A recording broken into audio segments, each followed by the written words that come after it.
So I want to just tell you, I really appreciate you being here. You're special people. You got mistreated very badly for a long period of time, but you've never had a better friend in the Oval Office than me, and I'm proud to officially name the undisputed, just when did this come out, Mr. Speaker? The undisputed champion of beautiful, clean coal. We have to proceed. Always, I don't use the word coal. You know, it needs a PR job because it had a bad reputation for a while.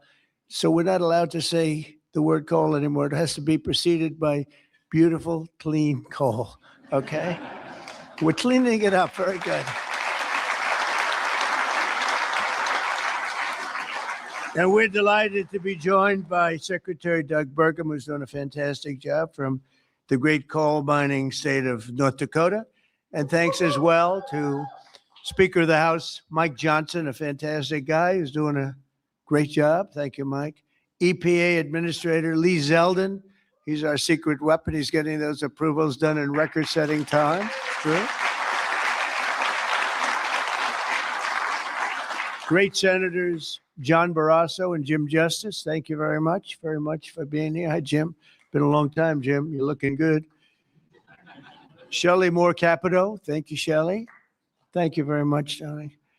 Marsha Blackburn, Bill Haggerty, Ted Budd, John Husted, Bernie Marino, and David McCormick, all here, great senators, every one of them, great senators, representatives of the House, Jim Baird, Troy Balderson, Andy Barr, Dave Taylor, Warren Davidson, Troy Downing, Morgan Griffith, Brett Guthrie, Harriet Hageman, Mike Kelly, Dan Muser, Scott Perry, Carol Miller, Dana Harshberger, and Riley Moore. Boy, that's a good group of people. We have some others in here too, and I'm not going to say it's just too many. Don't get angry at me.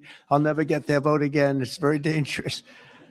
I also want to thank the president of the Washington Coal Club, Michael Day, CEO of the National Mining Association, Richard Nolan, along with many of the greatest business leaders in this powerful industry and a great industry it is. But of course, the most important people here today are those who get their hands a little bit dirty to keep America running at full speed, our frontline coal workers. And I'm pleased to report that in the first year of my presidency, real wages for the typical miner increased by more than $2,200. I'd say that's pretty good, right?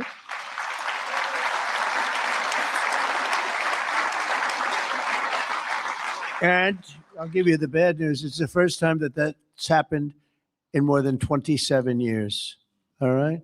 Those other presidents didn't take good care of you. They didn't take good care of you at all. They didn't realize what they had. The last time many of us were together, I signed a historic executive order to ensure that America's beautiful, clean coal plants would keep running when we need it most, and that's 24 hours a day in rain, sleet, and snow. You know, coal can operate when other substances can't. The Biden administration, he had no clue what he was doing. Shut down dozens of coal plants. They shut them down. Literally, it seemed like one a week, one a day. They were shutting them down left and right as fast as you could. They were paying people to shut down a coal plant. And if we had stayed on the ruinous path, we would have seen mass suffering and rolling blackouts all over the country. We would have had blackouts right now all over the country. We would have had a country that, worse than blackouts, every other thing would have been wrong with it too, with all of the horrible things that took place at our border. And right now our border is 100% secure. First time in the history of our country, actually. And you see it all the time. So instead, when large parts of our country were hit with winter storms, it was coal that kept the power on. And it was coal that never was bothered by cold weather, warm weather. It's never bothered by anything. It just keeps on chugging, right? During this vicious storm, and they had some really bad ones, coal generation surged 31%, while solar and wind totally collapsed. I'm not a big fan of those crazy windmills that are all made in China. You know, they're made in China, but not used by China. Let's look for a couple of wind farms in China, see if you can find one. They sell us those things for fortunes, but we don't do them anymore. Have we done any this year, Doug? We're not going to do any, hopefully, for 4 years in this country. They're losers. They lose. You're supposed to make money with energy, not lose money with energy. And they lose a lot of money.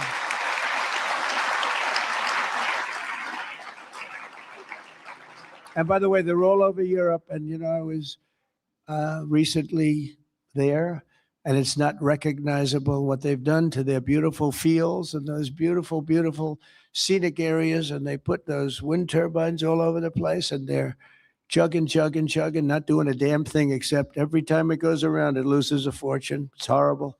They've lost their way. Not recognizable. And then I wonder why they don't like me over there. But you know who likes me over there? The people like me over there, I can tell you, because they know I'm right. More than 200 million Americans across 35 states were impacted by the storm. And the only reason most were able to take a hot shower was thanks to the power provided by the most reliable, dependable, and really dependable form of energy that we have, and that's clean, beautiful coal. Biden and the radical left wanted to abolish coal. They did everything they could, everything possible. But on day one of this administration, I ended the war on coal. We terminated the Green New Scam, and we withdrew from the unfair, one-sided Paris Climate Accord. That was another beauty we had. We paid $1 trillion. Nobody else had to pay 10 cents. Already, I've saved 74 coal power plants from crushing restrictions and closures that would have been forced to shut down in the very immediate future. And today, I'm proud to announce that the Tennessee Valley Authority has taken action to save 2 major coal plants in Tennessee. Tennessee Valley Authority.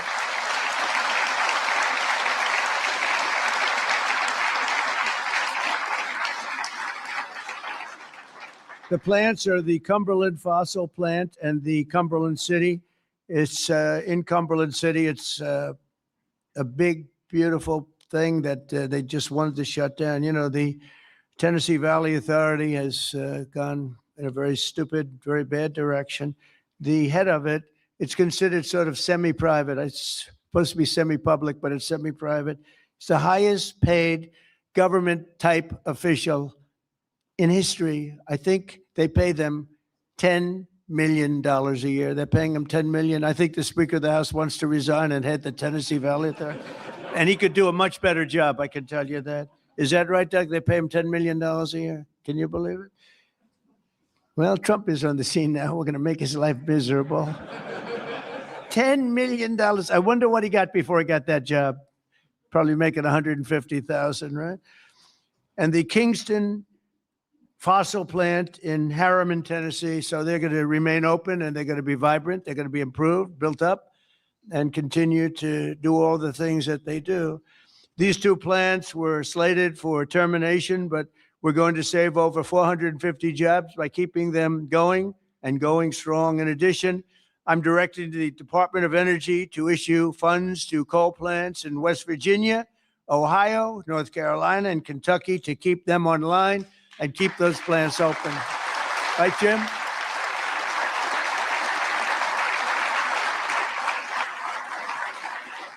And very importantly, we're also bringing our coal mines roaring back to life. Under 4 years of the Biden administration, Sleepy Joe, not a single permit was approved for a new coal mining project. Think of it. 4 years, not one permit. They were all being disapproved, actually. So not a single permit was approved. I didn't know that. But in 1 year of Trump, we've already approved over 70 permits for very big, very powerful mines that are going to be with us for many, many years to come. And we did that over the last 30 days. We did more than half of them because we have the system going now. It's a very reliable source, great source. If you look at some of the most prosperous places in the world, they run on coal. Since I took office, coal production is up by nearly 4 million tons a month after falling for decades. I mean, literally decades. Coal power generation is up by nearly 15% in my first year, and that number is going to be about 25 or 30% this coming year, at least. These pro-American energy policies are bringing energy prices way down. You see what's happening even with gasoline. I was in Iowa last week, and it was $1.85 a gallon.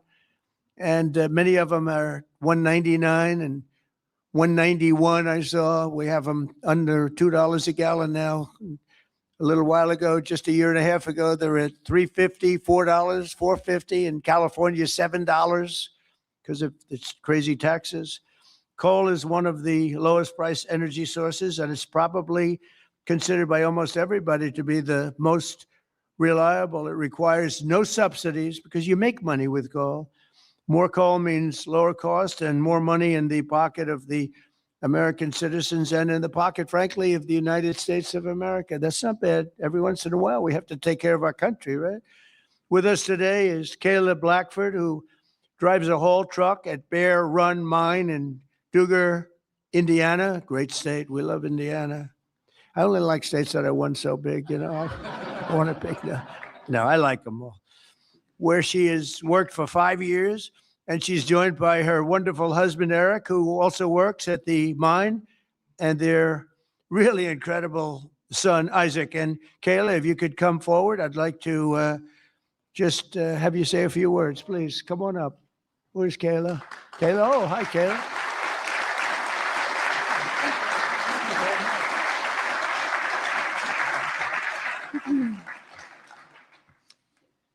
Thank you, Mr. President. As he said, my name is Kayla Blackford, and I am so proud and honored to be here today representing Peabody and coal miners across this country. My husband and I both work at Bear Run Mine in southern Indiana. I drive a haul truck, and I train others on this large piece of equipment. A haul truck is used to move rock or coal and is capable of carrying loads of nearly 250 tons. The tires are 12 feet tall. When I stand next to one, I barely reach the middle of the tire. It's the best job I've ever had, and not just because of the cool mom points I get for driving big equipment. My job supports my family. It supports our community, and it keeps the lights on and electricity affordable, not just in Indiana, but across the country. As demand increases and our lives become increasingly electrified, America needs to generate more electricity, not less. For years, coal miners have felt the weight of policies that made our future uncertain.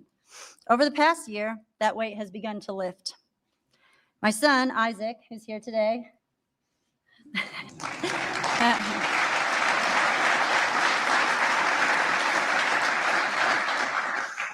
has friends whose parents also work at Bear Run. And when you grow up seeing huge mining equipment from the road, like Isaac and his friends do, you dream about the day when you get to run that equipment.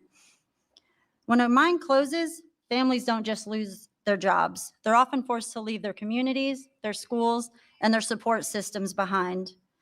The common sense policies to keep coal plants running implemented by this administration mean that my husband and I can keep working, stay where we are, and continue raising our son in our community that we call home.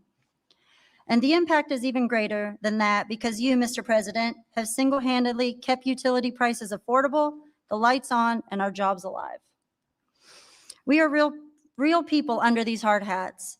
On behalf of America's coal miners, thank you, Mr. President, for recognizing the value of coal and the value of the people who power this industry every day. Thank you, Thank you so much. So nice to meet you. Thank you very much for all of the things. Sorry, I'll take that.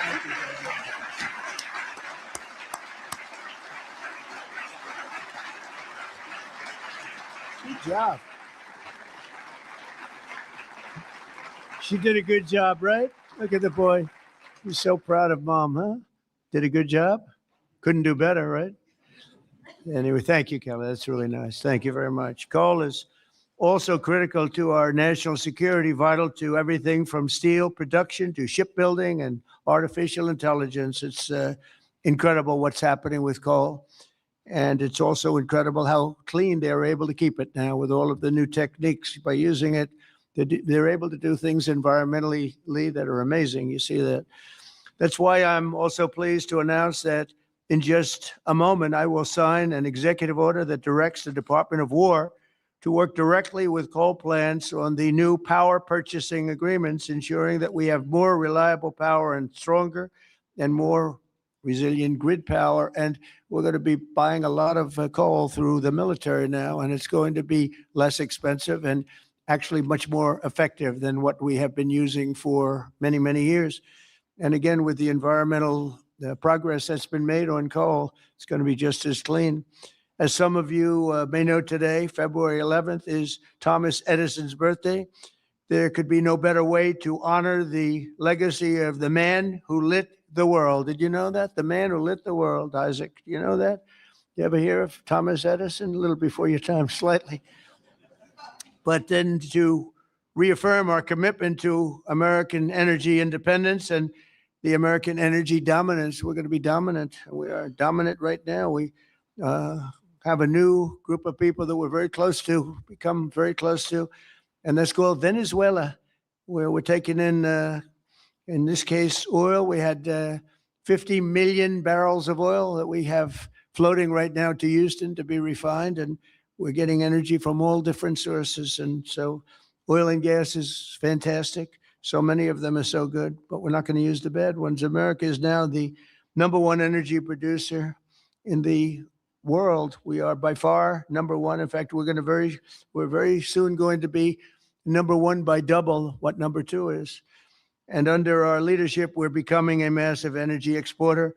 In just the past few months, we've made historic trade deals with Japan, Korea, India, and others to increase our coal exports dramatically. We're now exporting coal to all over the world, and the quality of our coal is supposed to be, I mean, I'm not an expert in coal, but I've been very good to the people that are. The quality of our coal is supposed to be the finest anywhere in the world. From West Virginia to Wyoming, from Ohio to Montana, and all across the country, we're lifting up our hardworking American miners like nobody has ever done before. We're bringing down costs of American consumers, and together we're making the most of the magnificent land that God gave us to rebuild the greatest economy and the greatest nation in the history of the world. Another one of my favorite words is the word tariff. You know, tariff is very, I know they want to hear that little story. I used to say it's my favorite word. They said, what about God? What about religion? What about family and your wife, your children? So now I make it my 5th favorite word. Oh, you have no idea. I suffered. I was suffering from the fake news media. They were going after me when I said it was my favorite word. So I make it #5, and I think I'm generally speaking okay. They'd like it to be a little bit later than that. But because of tariffs, you saw that it was just announced, our trade deficit has gone down. Now, if you go down 1 point, 2 points, you're like a genius. It's gone down 78%. 78%. Can you believe it? And we have to fight. Right, Speaker? And we have to fight. Just came out. Everyone's saying, that can't be right. 78% reduction in our trade deficit. And next year, we're going to be positive if we keep it all going. We're waiting for a very important decision from the Supreme Court. But I want to thank the speakers here because you have fought with me. You got it very early. Now almost everybody's getting it. But it's numbers that we've never seen. The other thing is breaking 7,000 on the S&P, and very importantly, 50,000 yesterday. 50,000 we broke on the Dow. And if you remember, when I won, they said if he could ever produce 50,000 by the end of his 4th term, by the end of his 4th year, it would be unbelievably successful. Well, we produced 50,000 in excess now, went up today, in excess of 50,000 at the end of my 1st year. So that's some difference. And that's because of tariffs. So we're doing numbers that nobody thought were possible. The economy is rich. I tell the story that in Saudi Arabia, the king said, you know, sir, a year and a half ago, we were all saying you were a dead country, and now you have the hottest country anywhere in the world. That's true. We're the hottest country anywhere in the world, and a lot of reasons. So once again, I'd like to thank you for the tremendous honor of being here, and especially these gentlemen in the front row and a couple of you in the second row. What happened to the guys in the second row? They couldn't make it to the front. What's wrong with them? They don't shovel it as well, right? But I want I want to thank you and invite the chairman of our National Coal Council, Peabody Energy CEO, which is a great company, by the way, Jim Greck, to come up and say a few words. Please, Jim. Thank you very much.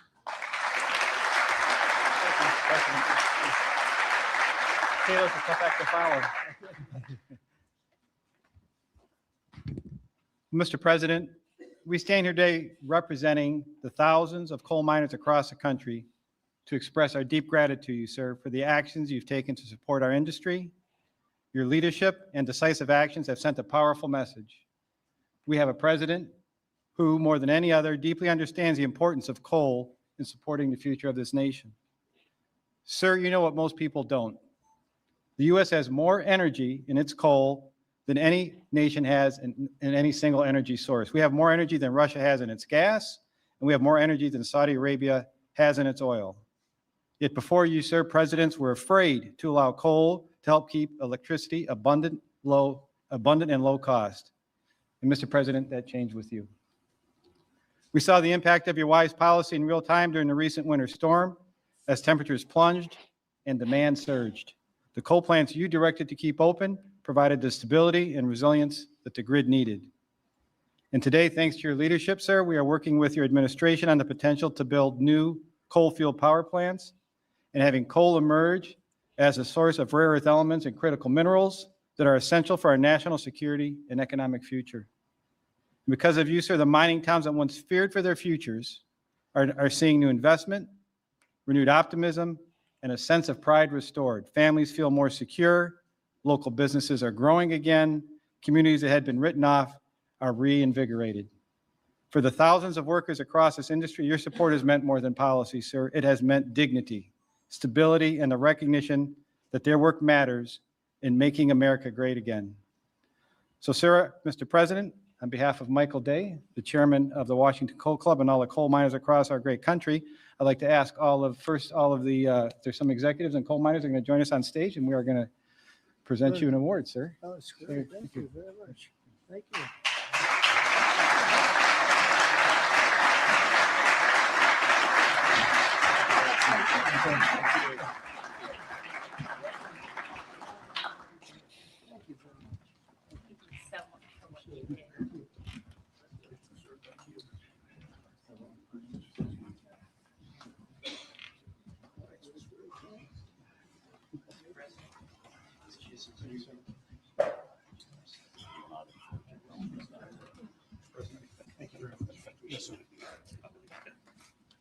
Thank you, fellas, very much. Thank you, Mr. President. Sir, to show our appreciation, the trophy says the undisputed champion of beautiful clean coal. Thank you, sir.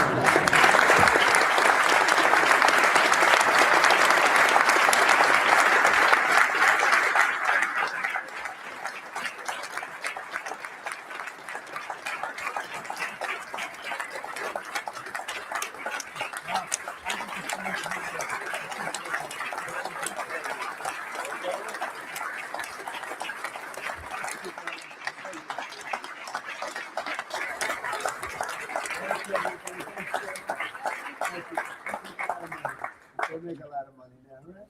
Thank you. It's great to bring it back. You were treated very badly, and now you're treated really well. Thank you very much. Thank you, everybody, very much. Appreciate it. Speaker, thank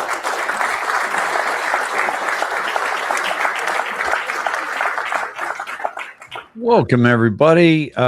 President Trump getting an award there from the coal miners, the coal industry, which has been, vilified over the past many years. It's amazing to me to watch a society vilify that which it is completely dependent upon, and that is the coal industry. That is, without question, the oil industry, and without real solutions. Wind and solar are not real solutions, and we can't continue to kid ourselves about that. I believe the day will come when we will have new information about new energy that is free And I think that those days are coming. And I think that we've got a lot to really look forward to.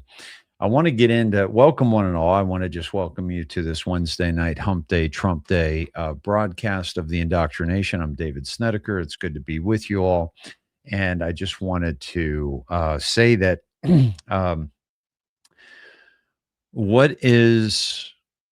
it's just very interesting kind of watching the nuance of everything that's going on. I want to start with a breaking story out of Canada, a mass shooting. And I want to play for you how Canada is handling this mass shooting here. Let me play this for you here. We're not hiding it. In fact, you're the first media to ask the question. I will say this. We identified the suspect as they chose to be identified in public and in social media. I can say that Jesse was born as a biological male who approximately, the information that I have, approximately 6 years ago began to transition to female and identified as female, both socially and we're not hiding it. In fact, you're the first media to ask the question. I will say this. We identified the suspect as they chose to be identified in public and in social media. I can say that Jesse was born as a biological male. So they're literally, I mean, this guy's a man who is transitioned as a woman, we guess, right? What's the really important part of this this situation? This person killed 10 people and injured 25 plus. Okay. I think it's important to know that they're transgender because of the wave of violence and the, it's not just enough when you look at the mass shooters that they're holding a gun, right? That's the liberal mentality. That is the mentality to try to strip away our Second Amendment. It's really important for us to really look at the situation and see what other factors may be at play. Because, the guys that were showing up at school with a gun in the back of their truck in high school back in the 70s, back in the 80s, weren't shooting people, weren't mass killing people. So what has changed? Because the gun culture hasn't changed that much, other than more of them, maybe more handguns, maybe more people carrying. But the people that are legally carrying are abiding by the law. And so very, very little chance you're going to get a mass shooting out of somebody who is willing to abide by gun laws, is not going to break the law and kill a bunch of people. All right. I mean, if you're looking at the numbers. So what other factors are at play here? Well, all the mass shooters are taking antidepressants, and whether they came off of them or they're reacting to them, there's something chemically going wrong in their brain. But it's also important to understand that we know that the MK Ultra program used LSD back in the day, and now they're using psychotropics. I'm sorry, the antipsychotic medication. They're using that to train MK Ultra now as well. So a lot of these mass shooters might be triggered by something that was intentional or unintentional. So these transgenders are taking drugs, they're taking hormones that are really changing their mind, literally. And so with all this transgender violence, it's not just that they're sick and tired of being ridiculed or not included, or no, there is something going on physically manifesting within their brain that is causing them to lash out in these tragic shootings that are happening. So so I want to so anyway, so Canada's and by the way, This is on the heels of President Trump basically, saying that Canada's in a boatload of trouble. Now, there were some interesting moments today on the Hill with Pam Bondi, and I want to show you a couple of those. And I want to ask your opinion, if for those of you who watched, or for those of you who have been tracking Pam Bondi, how do you think she did? How do you think she's doing? I would really love to know your take on this whole situation. And let's watch a little of what happened today. Do you even know who Chase Mulligan is? You're so obsessed with you Okay, don't. Do I'm you? going to teach you the rules again. Face. You're the Attorney General of the United States. We have rules obsessed here. with him. You're the Attorney General of the United States. With And the rules, obsessed with Donald Trump. You No. have Trump derangement syndrome. Mr. Chairman, Chase I'd like my time Mulligan will be restored. I'd like my sentenced time next week restored. in your district. In your district, and stop you the don't clock. even know about it. About Time- keeping children time belongs safe to from the gentleman. online predators. Time belongs to the gentleman from Maryland. Gentleman can proceed. Yeah, and I want the whole country to look at this. Gentleman can respond. So Jamie Raskin, obviously, is running cover for the Democrats, right? Chase Mulligan is a depraved and dangerous predator. He used social media to target, viciously threaten, and horribly abuse more than 100 minor victims. More than 100 minor victims. One as young as 5 years old. His abhorrent behavior is not diminished by the fact he was thousands of miles away and never met his victims. Rather, it's the opposite. Despite his distance, he presents a serious threat to any child he can access through the internet. The FBI works diligently every day to find and arrest predators like Mulligan so they can no longer prey on innocent children. And this is William Del Bagno, FBI Baltimore special agent in charge. So this is Pam Bondi calling out Raskin for this guy being in his district, and basically calling him a hypocrite in the way that he's responding. She wasn't taking shit from anybody. On that Because topic. we want to lead the way in the space on that, so we appreciate the help. And with that, Thank Mr. you. Chairman, I'll yield back 10 seconds.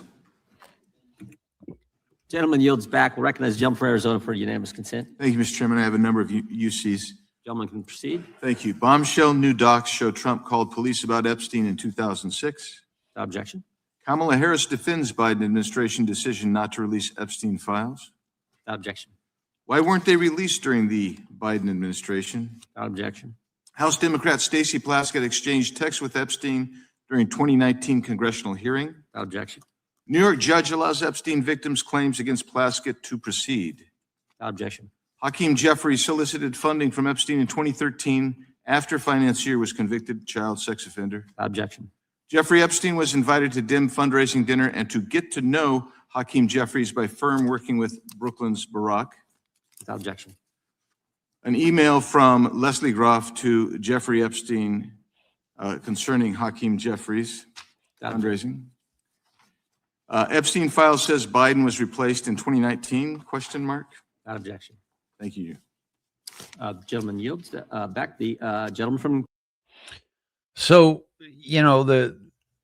it was political theater. It really was. Like, it was. I didn't see the whole thing, but I saw quite a bit of it, and it was the Republicans. Thank you, Attorney General Bondi, for coming and talking with us, and basically Trump's not in the Epstein files. That gentleman was talking about how it actually he was a part of exposing this, right? About part of exposing Epstein. So they're bringing those things up. So this is all very very interesting. But I will tell you this, that certainly, like, for example, Thomas Massey, when he spoke, the thing about Thomas Massey, and I'm going to see if I can find it for you. Massey was basically saying that he said that Les Wexner, was redacted from the Epstein files. Okay. And I'm going to see if I can find their interaction here because I didn't have it. Here it is.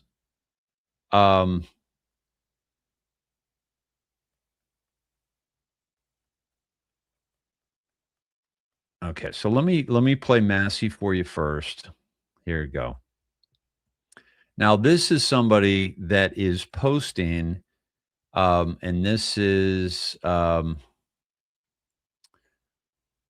with me here. There we go.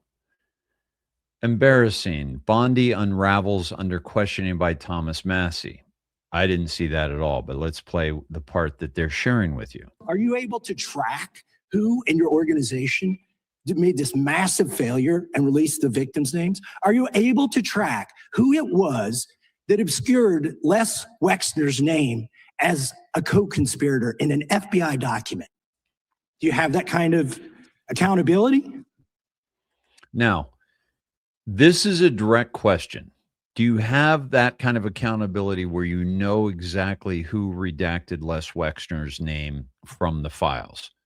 She did not answer this question as to her infrastructure and the ability for them to either know who did it or know who didn't. Now, obviously, you know, you set it up in such a way that you will know who did what so that you can get to the bottom of it. But let me continue with this. I believe Wexner's name was listed more than 4,000 times. Yeah, I already told you that. This is where he's listed as a Can I co-conspirator. finish my answer? Come on, let me finish my answer. We corrected that within 40 minutes. He was already, you're acting like everybody's trying to cover up Wexner's name. Reclaiming my time. I'm going to answer this question. Reclaiming my time. He was. See, and this is what drove me crazy, and it would drive me crazy if I was General Bondi, is that she's given this question. She didn't answer the actual question, but she's answering the allegation that Massey is making that she is protecting Wexner in some way. Meanwhile, her actual answer was that his name was in there 4,000 times. And the ones that they caught where he was redacted were resolved in 40 minutes. Mr. Chairman. This is how this works. Can I have my time back? Mr. Chairman. The gentlelady can give her answer. The time belongs to the gentleman from. All right, I'm reclaiming my Can I give time. my answer? So Yes. I'm going to put the language of the bill up on the screen. Chairman, because I may I have give my another answer question. on that? Here's It's a political the question. joke, and I need to give my answer on that. And by the way, maybe she would have answered that because she knew how long it took them to, to correct it. So my guess is if she would have been allowed to answer it, that she would have said, yeah, we know exactly who did that. And we also know that he was in the Epstein files 4,000 times, and we missed a handful that were, accidentally not unredacted. So that's legitimate to me. We'll let the Attorney General respond, and then the gentleman can move to his next Chairman, question. it's my time. Within 40 Chairman. minutes, you asked me a question. You can give Within me- 40 minutes, Wexner's name was added back. Within 40 minutes You of me catching you red-handed. Red-handed. There was one redaction out Where of he's over listed as a 4,700, co-conspirator. Okay. and we invited what? you Switch in. gentlemen. This guy has Trump derangement syndrome. He needs to get, you're a failed politician. Gentlemen, You need to I'm get not on you to watch the matter. video. Mr. Chairman, please restore his time and remind the witness of the rules There here. is no credible information. None. Okay, so now what Massey's doing is he's showing her the video. This is his next, where he's showing the video of Kash Patel. And meanwhile, what Bondi was saying there was they invited them in to see the unredacted files in order to, catch these types of mistakes as well. Like, hey, did we get this right? Because here's the unredacted. And then he comes back and he says he caught her red-handed. like she was trying to hide something. Meanwhile, his name was in the Epstein files over 4,000 times. So this isn't a Massey takedown of Bondi. This is a Massey showing his TDS and showing that he is willing to do anything to make the DOJ look bad, in my opinion. This is my opinion, and I want to look at your opinions as well. And I'm pull those up while we're watching this. If there were, I would bring the case yesterday that he trafficked to other individuals. Is that your position as well? My position is any victim who comes forward, of course, we would love to hear from them. 1-800-CALL-FBI. Did you ask Merrick Garland that the last 4 years? Did you talk about Epstein? I'm reclaiming all my the time. last I'm glad 4 you're years? asking about Merrick Garland. You don't get to reclaim because time this when is you don't- bigger than when you Watergate. when I don't answer this, the question the this way you goes want. over 4 administrations. You don't have to go back to Biden. Let's go back to Obama. Let's go back to George Bush. This cover-up spans decades, and you are responsible for this portion of it. And that's Now, where the I want to know at what transparent- point did the FBI and the DOJ decide that Lex Wessner was not a co-conspirator? Because our Epstein Files Transparency Act requires you, please put it Time is back on up. the screen, please, to release the internal decision about whether to prosecute him or not. And it's not in the files, and it's not in the files for any of these other men. Time of the gentleman has Which, expired. may she answer? And he's a hypocrite because he voted against the ban that we were talking about on deep fake AI porn. Only 2 people voted against it, and you were one of them, hypocrite. Okay, she nailed that. Having nothing to do with the Epstein files, but the deep fake porn is a real issue. Yeah, and this was frustrating too, Ernie. I agree. They wouldn't let her answer the question because they're all trying to, gotcha kind of deals, right? Like, and they're all like set up and put together in such a way that it really it literally was theater. Like I really felt like, okay, it's this actor's turn now. And then you have comments like this here. The Dow right now is over. The Dow is over $50,000. I don't know why you're laughing. You're a great stock trader, as I hear, Raskin. The Dow is over 50,000 right now. The S&P at almost 7,000. And the NASDAQ smashing records. Americans' 401ks and retirement savings are booming. That's what we should be talking about. We should be talking about making Americans safe. We should be talking about, what does a Dow have to do with anything? That's what they just asked. Are you kidding? Mr. Jordan, Mr. Jordan. The Dow. So, and who posted this was this guy, Matt. He says, Massey, why are you protecting child predators? Have you seen the Dow lately? That wasn't her response to why you're protecting child predators. And then he says, our government is a joke. This is mainly her talking about why people won't give President Trump any credit, right? This person thinks that Massey outclassed Bondi today. I disagree. He's basically accusing her of Epstein file cover up. But, the other thing too is that Raskin really went off on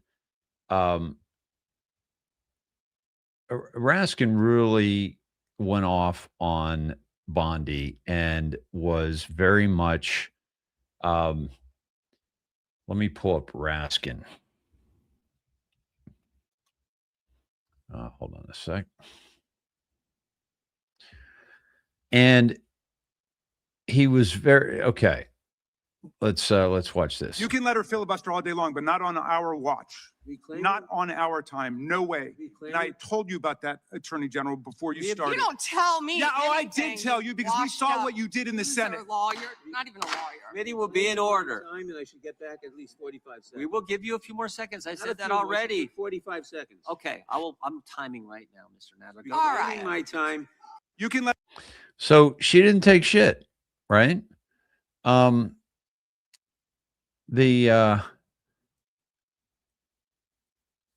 Let's hear Everyone knows that. This has been the most transparent presidency. He's the one that asked that those files. I'm reclaiming my time. be I got your released. answer. You said there's no President evidence. Trump asked Chairman, that please those stop the files clock. be My time. signed. Now, Ted It's done. Lieu. There is no. Hold on. Now, Ted Lieu, right? Democrat from California, piece of shit. He said that there was a picture of Epstein and it was somebody else with young girls, and the girls' pictures were redacted. Okay.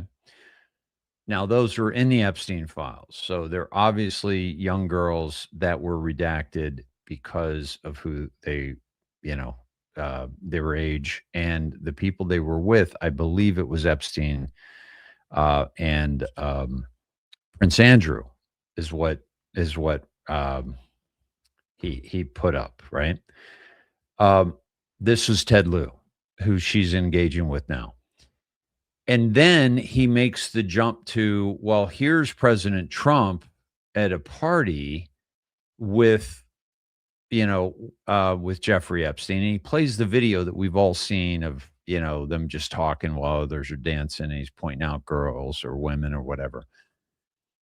And so he's trying to make that correlation. It's not anything to do with the Epstein files. He's taken old video footage and then he's making that correlation. And he asks her, were any young girls present under the age of consent at that party? It's like, what kind of question is that? Like, it's just, they're trying to play gotcha and they're pathetic at it. So let me start this one over. It's done. There is no evidence that Donald Trump has committed a crime. Everyone knows that. This has been the most transparent presidency. He's the one that asked that those files. I'm reclaiming my time. I got your answer. You said there's no President evidence. Trump asked Chairman, please stop the clock. My time. Stop the clock. the legislation. This is Time. this I'd like is to reclaim my ridiculous. time. Belongs to the gentleman from California. Okay. I'm going to put up another document from a witness who called the FBI's National Threat Operations Center because I believe you just lied under oath. There is ample evidence in the Epstein file. Don't you ever accuse me of a I crime. believe you just lied under oath, and this is all on videotape. You said there's no evidence of crime. I'm showing you. Here is a witness statement who called into the FBI's Threat Operations Center. He drove Donald Trump around in a limo. He overheard what Donald Trump said to Jeffrey on his cell phone. He was so angry, he was going to stop a limo and hurt Donald Trump. And he met a girl who said she was raped by Donald Trump and Jeffrey Epstein. She later had her head blown off, and officers at the scene said that could not have been suicide. No one at the Department of Justice interviewed this witness. You need to interview this witness immediately. Epstein should rot in hell. So should the men who patronized this operation. And as we say here today, there are over 1,000 sex trafficking victims, and you have not held a single man accountable. Shame on you. If you had any decency, you would resign right after this hearing concludes. So what I wanted her to say was, after she talked about all the corruption in California that Lieu was, obviously complicit in and a part of, is that she said, now who's the one that should resign after this hearing? I would have loved to hear her say that, because it was a beatdown, in my opinion, that she just turned it around right against him, and that was just a joke. This is we got to see this one too. Here we go.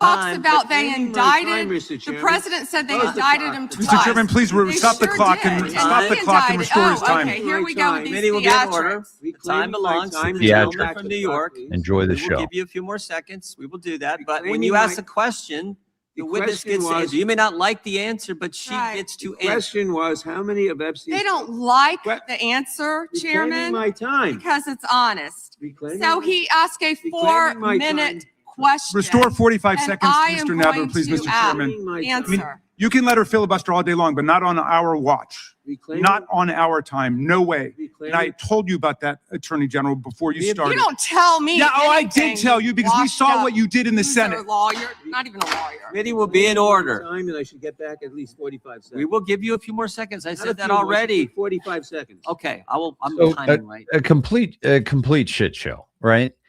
But Bondi's not taking any shit from her, right? And the let's see. I wanted to see washed up loser lawyer, not even a lawyer. So she didn't take shit. But they were really trying to take her out. This was the goal. And this is also the theatrics from getting to the real issue, which is the Epstein files and who's in them, because they're still trying to place Trump in them and he's not in them. And they put into record that, he was involved in trying to take them out. Thank you, Dina Marie, for hitting the thumbs up button. Folks, before we get too far into this, I want to show you the wheel because I'm going to do a wheel spin tonight. Please hit the thumbs up. And I want to take you to the wheel spin and just say thank you for all those. This is just the second wheel spin of the year. So I'm hoping to do another one here in another week or so. Things have been a little bit slow on this end, but I welcome your support. I welcome your donation. And if you want to get on the wheel tonight, you may do so. And I welcome you to do that. And let me just read off the names on the wheel with a special thanks to everybody. Christopher Hunt, Alan Patak, Con Nin, Dwayne Bro, Greta Petty, Heather Willard, CR Partners, Robin Giroux, Derek Martin. Thank you all very, very much. Kathleen Bossy, Kathy Hudson, Barbara Cullip, Helen Overton, Linda Prasnick, Jeanette Sayer, Karen Billick, Phil Dans. Thank you all. John Valance Jr., Wesley Gustafson, Linda Butler, Dina Gildner, Marty Ray, DOT Truck Sales. Thank you, Farad. Edward Quinn, Donna Schmaltz, Luis Vargas, Tracy Spaeth, Catherine Drexler, Mercer Real Estate, Sonia Franco, DGM Unlimited, Erica Van Kirk, Deborah Short, and Thomas Green. Now, if you have donated since the last one and I missed you, please let me know in the chat or let Moonbeam know, and we will remedy that. And I have, let me see, hold on one sec. And I think I have a few more that I missed, and let me just make sure that I get them. But please let me know if you're not on the wheel, and if I've missed you, I'll put you back on, certainly. And one, I'm adding Mary Bradley. Thank you, Mary. Got to get these from a few different places. And so I'll get back to that and add the names that aren't on there, but I just wanted to start off with that and welcome you to join us there. So thank you all who make this show possible, make this life possible for me to come to you. And I want to add actually another name to the letter, and that is Stephanie Allen. And I have a fabulous letter here to read to you from Stephanie. I'm not going to read the whole thing because it's somewhat, some personal stuff, but I want to kind of give you the overall. David, my name is Stephanie Allen. I've listened to your show since 2020. My father had just passed from cancer, and I was on YouTube trying to find out how they missed his diagnosis years before when I found two people that would change my life. I found you talking about corrupt doctors and corrupt governments. Honestly, I thought you were kind of nuts, but your voice helped put me to sleep at night. I get that a lot. The other guy was Pastor Jackson Lawnmeyer, who had a small church here in Tulsa, Oklahoma.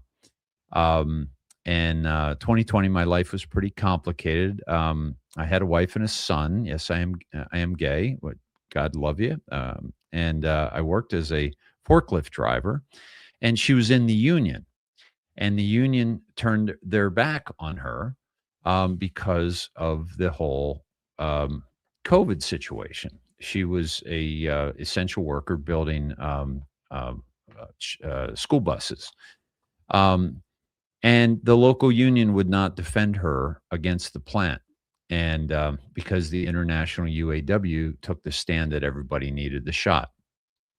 So she got a religious exemption, and she was able to save herself and her family, not everybody, but from getting the jab. So, but the real reason I am reaching out is to let you know how thankful I am that I found you. You say things that people don't want to hear, but you are truly one of America's heroes today. You definitely saved my life and my family's. Thank you so much, Stephanie Allen. Stephanie, thank you for that beautiful letter, and that really touched me today, picking this up at the post office. And thank you also for your donation, very generous donation. And I am just really, that fuels me, folks. When I get letters and people say you saved me from the vaccine, when we think about how just awful that thing is, I am so touched by that, and I am so honored to be a part of your awakening and to be, someone that you confided in a sense, by giving me your time, your ears, your attention, until you fall asleep to my voice, and just really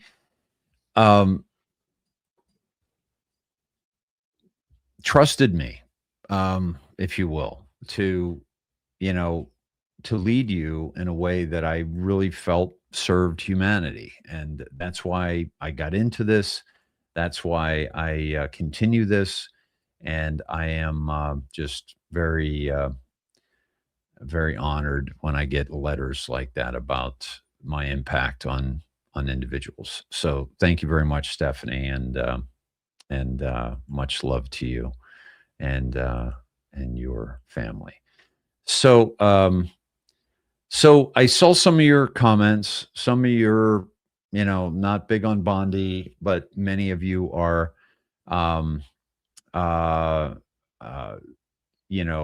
you, Steve. I appreciate that. I'll put you on. Steve, always stepping up, my friend. Thank you very much for that. Thank you, Kevin. I appreciate that. Yeah, beautiful, right? Beautiful. It's yeah. So yeah, and I think Pam's a fighter, and I think this is yeah.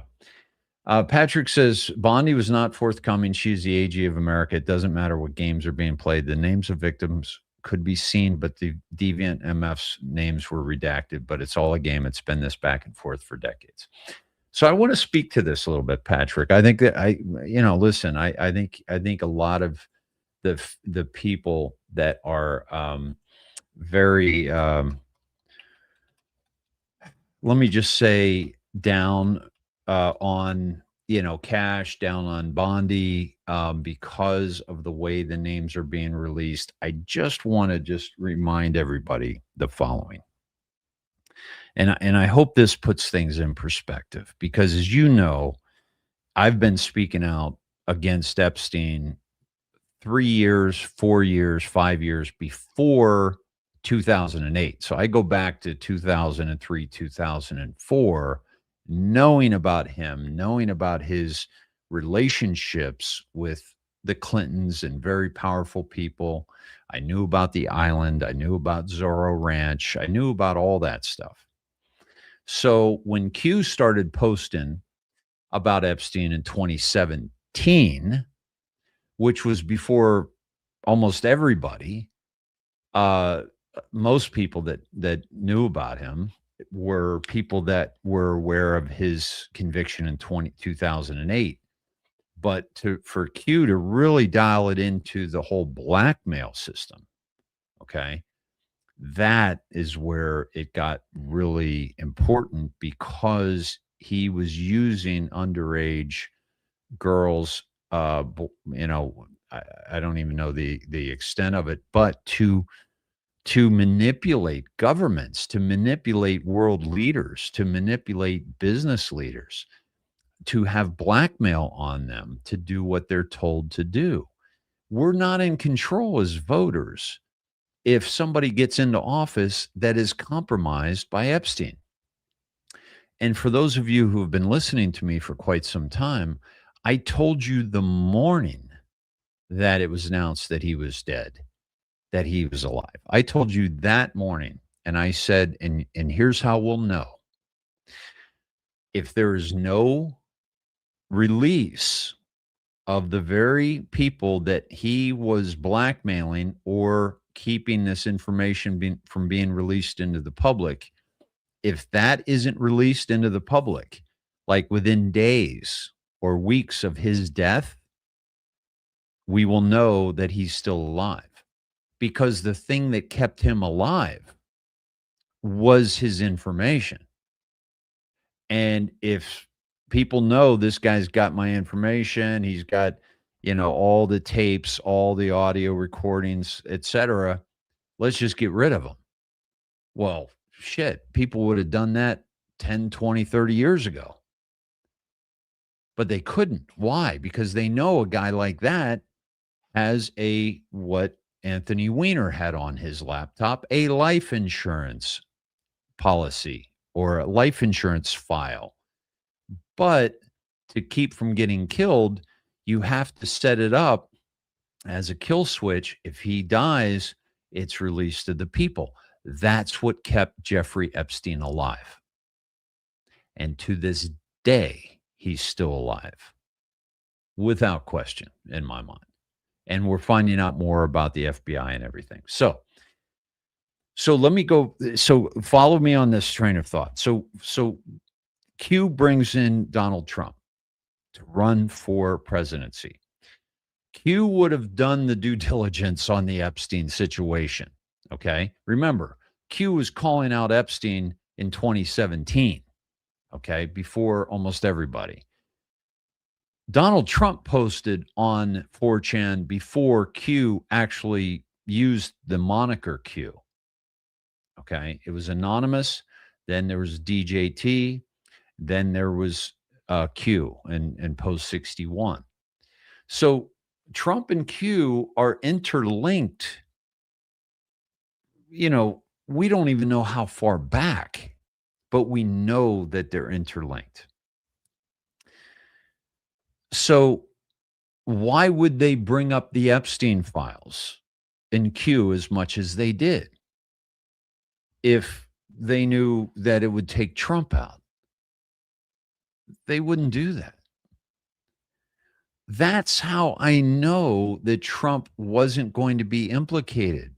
Every step of the way, I told you, the kayfabe between Musk and Trump, that was to get people to see that Trump was probably in the Epstein files, because if Musk is saying it, right, then it, must be true. So that started getting people fired up. And then when Trump on July 8th in the cabinet meeting said, are we still talking about this Epstein guy? And Q had 11 deltas on that day that talked of blackmail and Epstein and Clinton's foundation. I mean, Trump knew that. Trump knows what the deltas are. He's sending us to News Unlocks the Map. He's sending us to the timestamps. He's sending us to the capital letter counts. And he's certainly aware of the importance of deltas. So why on July 8th would he say, this is a hoax, this is a Democrats, da-da-da, knowing damn well that Q deltas that we're looking up, there's like 11 of them. So all of this was just to get the Democrats and the media to beg for the release and fight for the release of the Epstein files, which if they had any integrity whatsoever, they would have been doing all along. And they certainly wouldn't have let Biden sit on them. They wouldn't have let, the other presidents sit on them. They were released. Epstein was arrested. Maxwell was arrested under the DOJ of President Trump. The files were released under President Trump, but he got all these fools to ask and demand their release.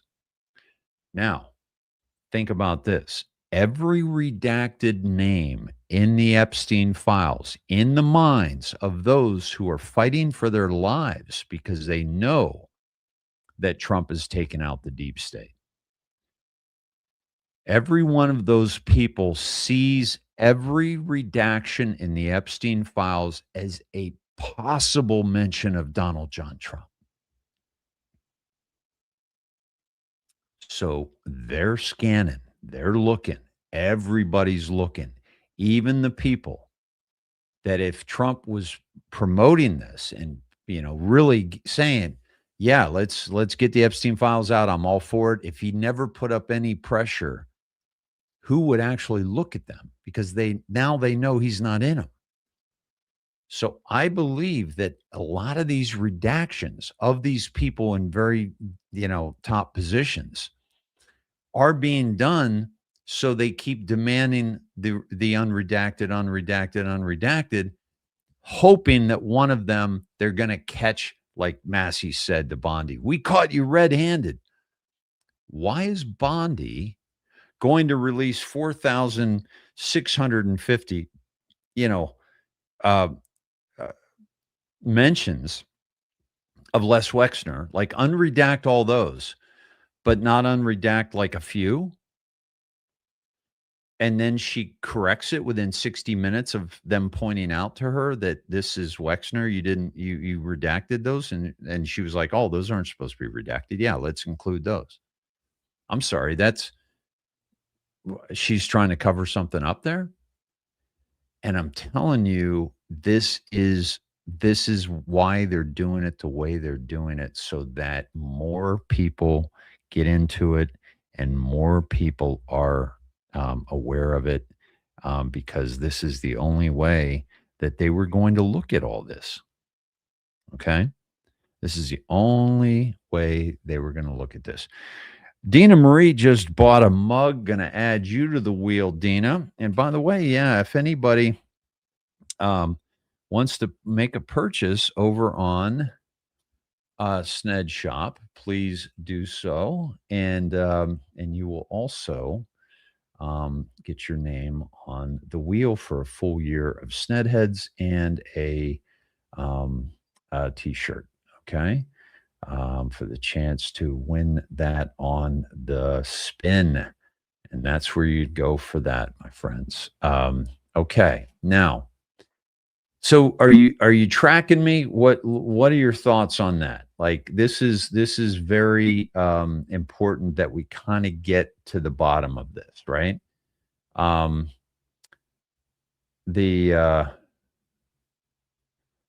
me say, Yeah, Ladybug says, I watched it today and it was a real shit show. Jim Jordan looked like he was about to bust out laughing on several different occasions when things got a little crazy. He was.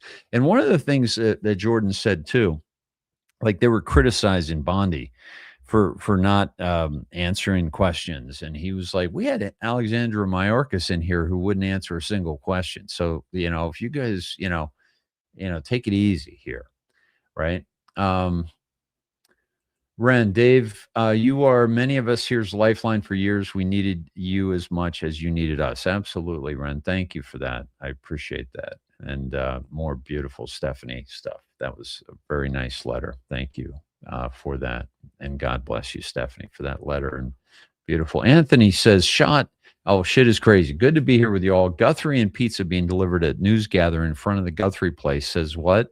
Super Bowl with Bunny on the grill. Jay-Z, Epstein, the files with Epstein probably not dead. The evil's being put out in real time. Everything is as it has been brought out, and everything is on fire. Great time to be alive, and pretty creepy as well. Remember, all this really is about the children, and God is here with us. Imagine the lives that will. Let me see if I can catch the second part of that. The cabal's on the run and scraping to put out a cover ain't working. That's the way I see it. That's well said, Anthony. Yeah, folks, this is so yeah, they were all picked to play role in this shit show we're watching. I agree, Mary. So think about this. The whole thing is Trump and Q are one, and yet Trump's Attorney General is Pam Bondi. Trump's choice for, FBI is Kash Patel. Why hasn't he gotten rid of them? You don't like them? Well, I get that. But are you standing back and looking at the whole picture? Now, listen, don't get me wrong. If these people aren't facing justice in this timeline, in this realm, while President Trump is the president of the United States, I am going to go off. Okay? But that's not going to happen. We've been told what's going to happen. Okay? And God's delays are not God's denials. God's delays are not God's denials. And Trump's delays and Q's delays are not denials. The delay is setting this whole thing up. Remember, Q said 99% of the people would be in the hospital if they knew everything. 99% of the population in the hospital. That's how bad it is. And that's why they have to do it the way they are doing it. And I that's what I feel. That's what I feel. Jan, thank you, Dave. I feel so much better. You always tell us how it is. Thank you, Jan. I appreciate that. Let's see. Trump was in the files because he was an FBI informant. And as I've shared with you, Demra, also they were covering the Trump-Clinton presidential race. And so he's in there a lot is just Trump versus Clinton, Trump versus Clinton, Trump versus Clinton. And that also raises Clinton's number of times. But again, it's not about the amount of times that you're in the Epstein list. It's what was the communication about? What was the relationship and when was the relationship? Okay. I don't know if Howard Lutnick's gonna make it out of this. He was his neighbor for 30 years. And supposedly there was some communication there. I want to look more into that, but he's catching some heat right now. The people that were in relationship with Epstein, including Harvard, including MIT, including Bill Gates, including Clinton, including Hakeem Jeffries, who took money from Epstein and his, they reached out to him for him to join them. So, you know, when was this? And it was all after he was already a convicted sex offender, right? Yeah, they're also seeing names that are linked to themselves. Yeah, thank you, BP. Appreciate it. Jan Marie, just popping in for a request. Sned family, I need prayers. I just lost my husband an hour ago to prostate cancer. Oh. We knew it was coming, but it is still hard. Thank you. Wow, Jan Marie, I'm so sorry. God bless you. Dear Lord, please watch over Jan Marie and her husband and just help her to heal from this and their family to heal from this devastating loss. And please, let's just get cancer done with and no more deaths from cancer. Tragic, tragic, tragic. Thank you. Amen. Thank you, Jan Marie, for sharing and getting that prayer going for these beautiful these beautiful people to pray for your husband and you. God love you. And peace be with you. You know, I was shaken a bit today by the announcement of James Vanderbeek dying.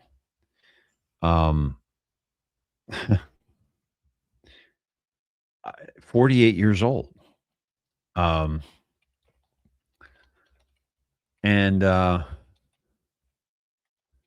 he lives here in Austin. I haven't seen him since he's been in Austin, but you know, we did a movie years ago, and it was called Standing Still. I was an executive producer on it. I found the money to get the movie made, and I had a very, very good interaction with him, and just very much, you know, he was a good guy, and he left Hollywood, by the way, and to raise 6 children with his wife, Kim, who I've met, who's wonderful. And I just want to play this final message that he gave to the world. But this cancer thing is just gotta go. This was just I'm sorry I did that incorrectly. Let me do that. Let me here we go.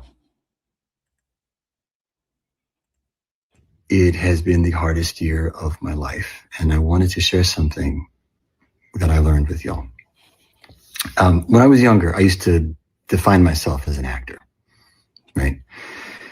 Which was never really all that fulfilling. And then I became a husband, and that was much better. And then I became a father, and that was the ultimate. I could define myself then as a loving, capable, strong, supportive husband, father, provider, steward of the land that we're so lucky to live on. And for a long time, that felt like a really good definition to the question, who am I? What am I? And then this year, I had to look my own mortality in the eye. I had to come nose to nose with death. And all of those definitions that I cared so deeply about were stripped from me. I was away for treatment, so I could no longer be a husband that was helpful to my wife. I could no longer be a father who could pick up his kids and put them to bed and be there for them. I could not be a provider because I wasn't working. I couldn't even be a steward of the land because at times I was too weak to prune all the trees during the window that you're supposed to prune them. And so I was faced with the question, if I am just a too skinny, weak guy alone in an apartment with cancer, what am I? And I meditated and the answer came through. I am worthy of God's love simply because I exist. And if I'm worthy of God's love, shouldn't I also be worthy of my own? And the same is true for you.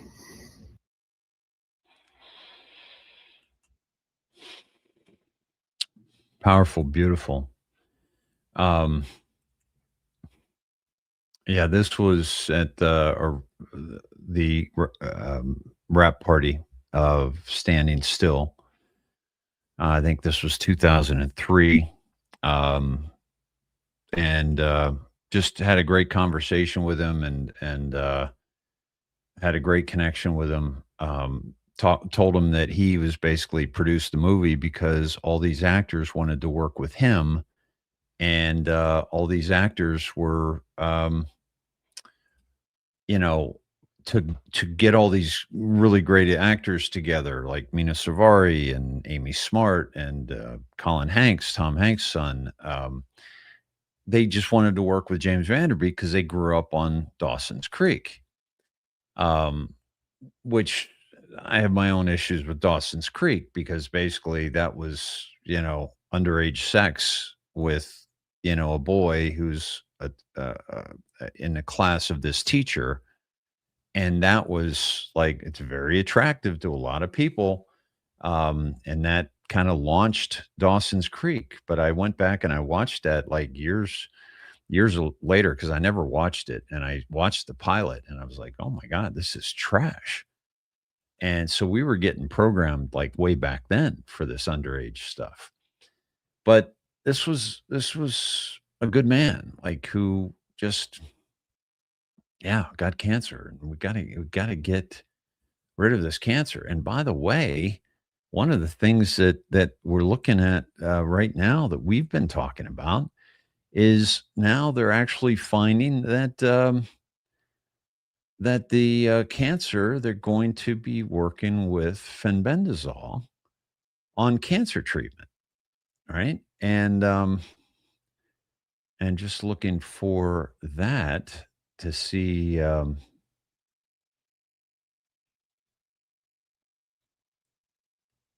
See if I could find that, and maybe I shared it. That's why I'm not finding it. But let me go back to, so I'll find that on cancer, but let me just go back to what Lauren Boebert said about the Epstein files. I showed her a little bit last night, walking out of reading them, but I want to hear what she has to say after she collected herself. There are code words that suggest Jeffrey Epstein and his associates could maybe even be engaging in some sort of consumption. Is that human consumption? Are there code words? There's a lot of talk of beef jerky. There's a restaurant called The Cannibal where the owner is listed in some of these documents. Now, that isn't a restaurant that is just proclaiming to serve human meat by any means.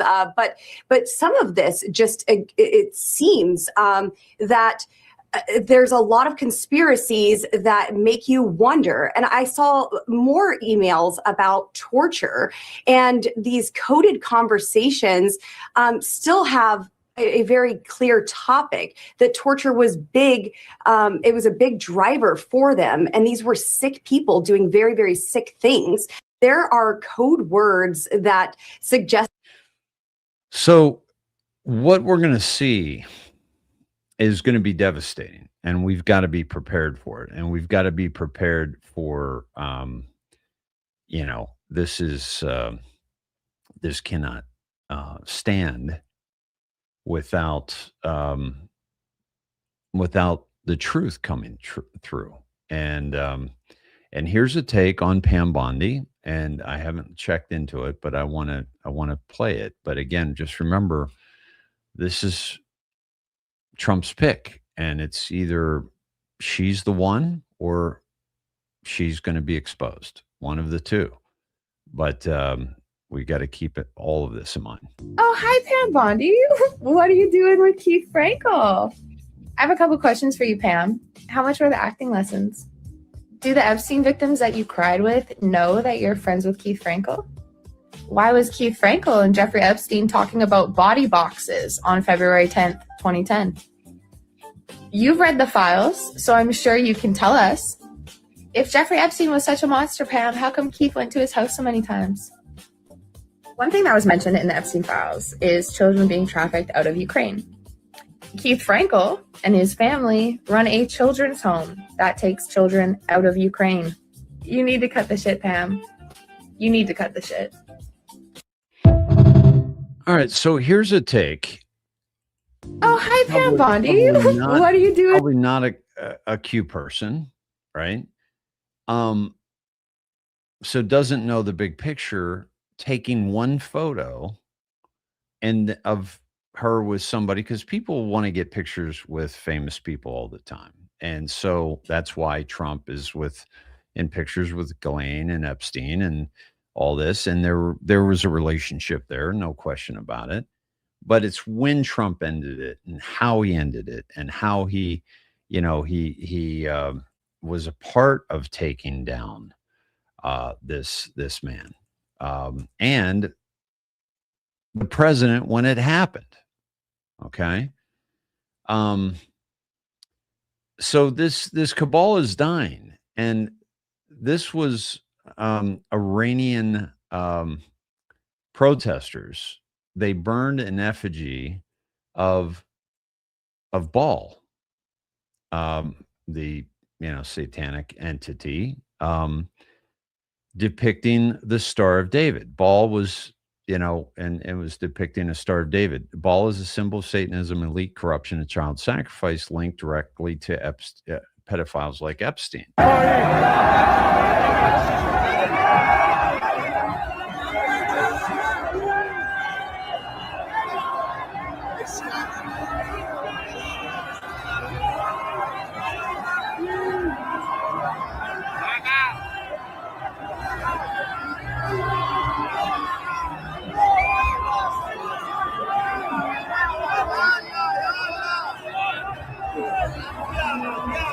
Now, the question I have is, were those Israeli signs on this before? That I honestly do not know. So, yeah, and people can change and come to their senses, right? So, yeah, she has some connections to the Bushes as well. Pam Bondi does, without question.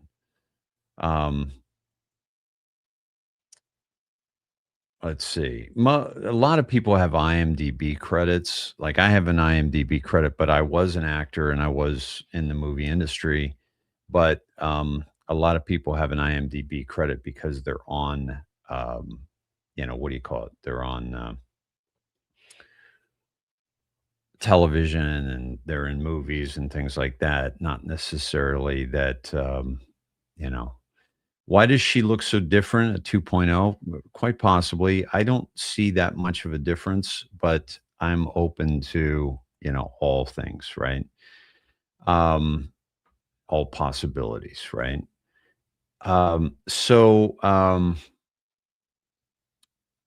Let's see. Don says, read my book, Dave. Parasites, fungus, malnutrition are the main causes of multiple attempts on my life since 2013. I still live in hiding. I have to do that, my friend. Thank you. Yes. Please resend that to me if you would. I think it's in PDF, right?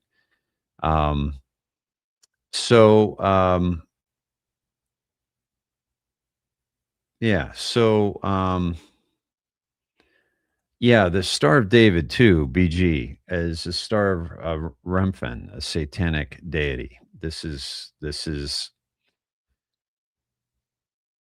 it also goes back to sacred geometry, and the masculine of the flower of life is, makes up the stars, and it goes way back, but it's also, it's very much, it has nothing to do with Israel, has nothing to do with Judaism, but everything to do with, in this modern era. And when I say that, I mean, thousands of years, satanic symbolism. Yeah, the Catmobile, that's a great point. Epstein and Ghislaine made a point to get pictures with rich, powerful people. Those pictures became valuable. Absolutely. And I really don't do that. Like I was talking to James and there was a photographer that was hired. Like I didn't ask James for a picture. We were just talking. They were taking pictures of everybody and then they asked us to pose for a picture. But I don't normally like try to get pictures with like famous people or anything like that.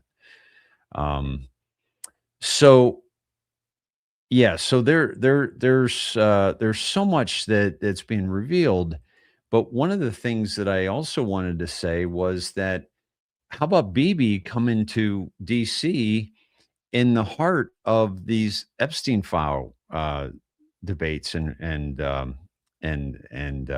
releases, um, and here's President Trump's post on that. I have just finished meeting with Prime Minister Netanyahu of Israel and various of his representatives. It was a very good meeting. The tremendous relationship between our two countries continues. There was nothing definitive reached other than I insisted that negotiations with Iran continue to see whether or not a deal can be consummated.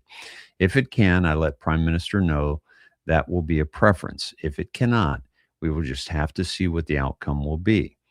Last time Iran decided that they were better off not making a deal, and they were hit with midnight hammer. That did not work well for them. Hopefully this time they will be more reasonable and responsible. Additionally, we discussed the tremendous progress being made in Gaza and the region in general. There is truly peace in the Middle East. Thank you for your attention to this matter. President Donald J. Trump. Now, I'm just going to do a dive on this. I don't see a lot of caps that are awkward, but there are enough. For example, you don't capitalize countries, you don't capitalize deal, you don't capitalize peace. So we're going to go into Snedheads, and we're going to and by the way, this is the window to the world. This is on Snedheads. You can go to the window to the world and you'll see like some awesome X feeds. Okay, this is where I found out about Canada. Breaking Disney World. Orlando, known as the most magical place on earth, hosts Gay Days, an annual event that draws more than 30,000 people. The celebration has now been paused after multiple sponsors withdrew. This is what's happening, folks. Okay. Also, you would have seen this. Kevin Rottello caught this at the halftime show when Bad Bunny, right before he fell through the roof, and there's the little frog up on the Jumbotron. And I wrote halftime at the Super Bowl, right before Bad Bunny falls through the roof of the house. Look to cue House of Cards. It's all crumbling. Allowing Bad Bunny to perform was a psyop by the White Hats. Sometimes you can't tell the public the truth. You must show them. Look at what has happened since then. Look at the Bad Bunny lyrics. Look at the investigation by the FCC into the lyrics that were done. Look at the people that feel like the NFL just gave them a big fuck you, middle finger. I also posted Nick Sorter, DC grand jury has just refused to indict Senator Mark Kelly, Alyssa Slotkin, and the other Democrats who called for members of the military to refuse orders from President Trump. Mark Kelly needs to be court-martialed instead. Leftists have poisoned jury pools. I said the corrupt judicial branch of our government must be exposed before justification for military intervention. This is what Q talked about. Okay, so I got off track there, but let me go to research the Q drops, right? Takes us here. We'll go to the capital letter counter. We'll go to the capital letter counter, and I'll drop in that string of characters, and the number of capital letters is 57. So we go back to Snedheads, and I'll go to curealerts.app, we'll go there and I'll type in 57. Okay. And I'm also going to think mirror 75. And again, like this might be nothing. Like this might be President Trump just saying, yeah, I met with Netanyahu. Okay. Just telling us what was up. We talked about Iran. We need a deal. He did it at 1:54 p.m. Right. So we're going to go with 1:54 as well.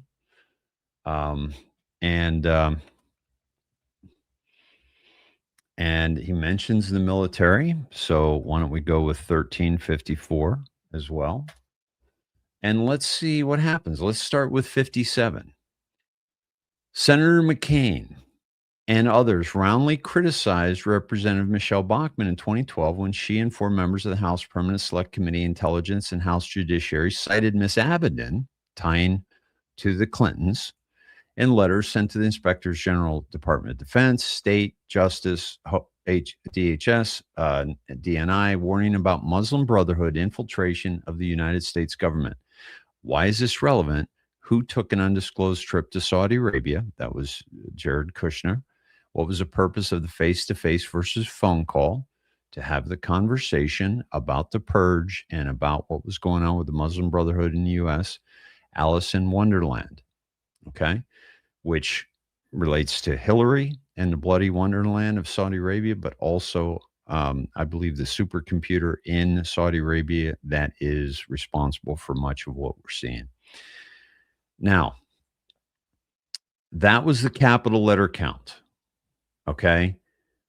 President Trump could have done this multiple ways, but he capitalized deal. He capitalized peace to make it a point. Fine. Okay. He capitalized region. None of this makes sense, folks. None of it. A capitalized deal here. Okay. I don't believe prime minister is capitalized unless you have the name after it. Prime Minister Netanyahu. Representatives is not capitalized. Okay. So, and then he could sign it President DJT. He could say he could not sign it at all. Q has told us signatures matter. So in the actual text, they're talking about Iran. That's where the Muslim Brotherhood is from. That is where the infiltration has been strongest, from the Iranian Muslim Brotherhood. That is also where Huma Abedin, who was in Hillary's camp, and who Valerie Jarrett, who was born in Iran, the snake poem, that is the song written by her father-in-law's partner, Oscar Brown Jr., Valerie Jarrett, is Obama's right hand and is the infiltration of the Obama administration. And she's the president of the Obama Foundation. Very relevant here. It was not just a conversation about Benjamin Netanyahu. It was a conversation about Iran, about the Muslim Brotherhood, and about their infiltration into our country. That's just the capital letter count. That's just the first. Let me go mirror on that to 75. The strongest weapon in the United States is a patriotic American. By the time POTUS returns from his trip, the world will be a different place. Godfather 3, Alice in Wonderland. Alice, Lewis Carroll equals the bloody Wonderland equals. And I just explained those to you. So this is very pertinent. Just going, Q says think mirror, 57, 75. And it's exactly what I just explained to you. Why did Jared Kushner travel to Saudi Arabia recently? Do you think they planned this, by the way? When Q says think mirror, this is what they're doing. They're communicating to you and I in a way that bypasses the mainstream media, bypasses the cabal, bypasses the normies. This was communication directly to the Anons and the autists that have expanded into you. What is Saudi Arabia known for? Where did the biggest donations originate from? Why is this relevant? What else is relevant with Saudi Arabia? So what are they known for? Big donations, a lot of money into political campaigns and controlling our a lot of our politicians. What else is relevant with Saudi Arabia? They were big in human trafficking, child trafficking, until the purge of 2017. Safe harbor, port of transfer. Why was there a recent smear campaign against Jared Kushner and POTUS? Why is the timing important? Because they're trying to show that they're trying to do business with Saudi Arabia when in actuality, they cleaned up Saudi Arabia. Trump lent the Marines and the National Guard to Saudi Arabia for this purge. And that was the first side of the triangle to fall. And now we await the Rothschild and the Soros side of the triangle to fall. Let's go to the timestamp. Okay. 1:54 p.m. Who financed 9/11? Who's been Laden's handler? Bin Laden's handler. Why was the Clowns in America tasked to hunt, kill, capture UBL? Why not military intelligence? If we found UBL and eliminated his security, why would we immediately kill him and not take him alive? Why wouldn't we want to capture him alive and extract other possible T-level events? Perhaps someday people understand they had a plan to conduct another mass extinction event. Now, you and I know that Israel was behind 9/11. It wasn't 17 Muslims because they found a passport. It wasn't them taking over the plane. There was no let's roll and them overtaking the plane. There was no plane found in Shanksville.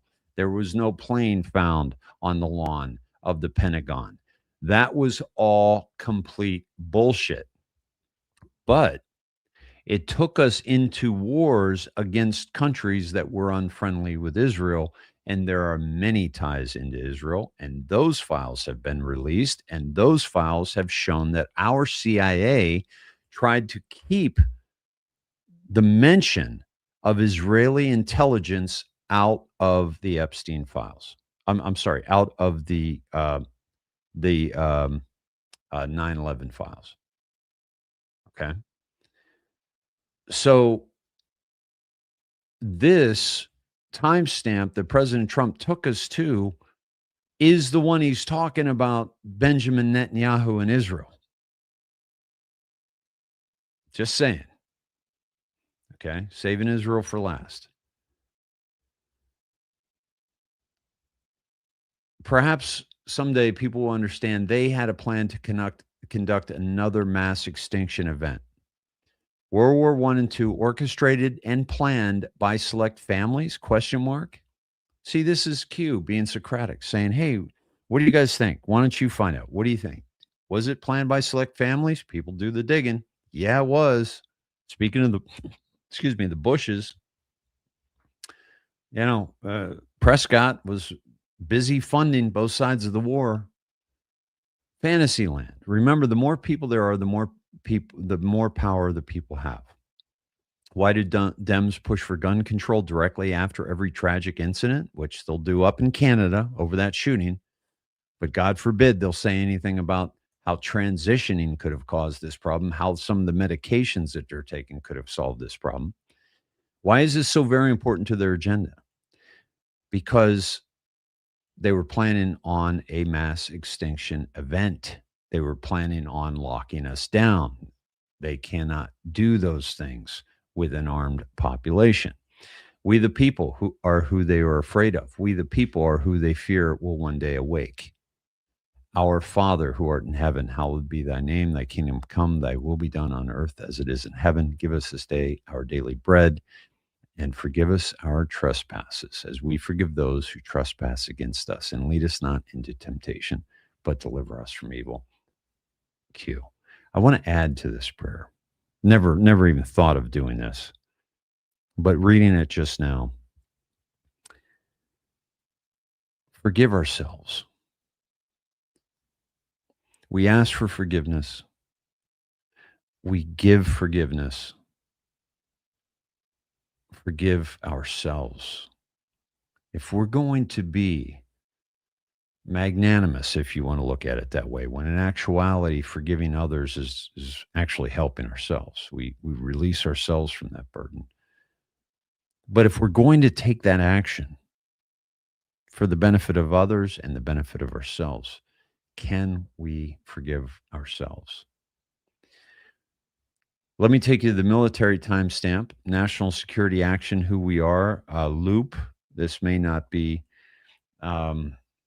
significant. It does not look like we have but it's a nationalsecurityaction.org.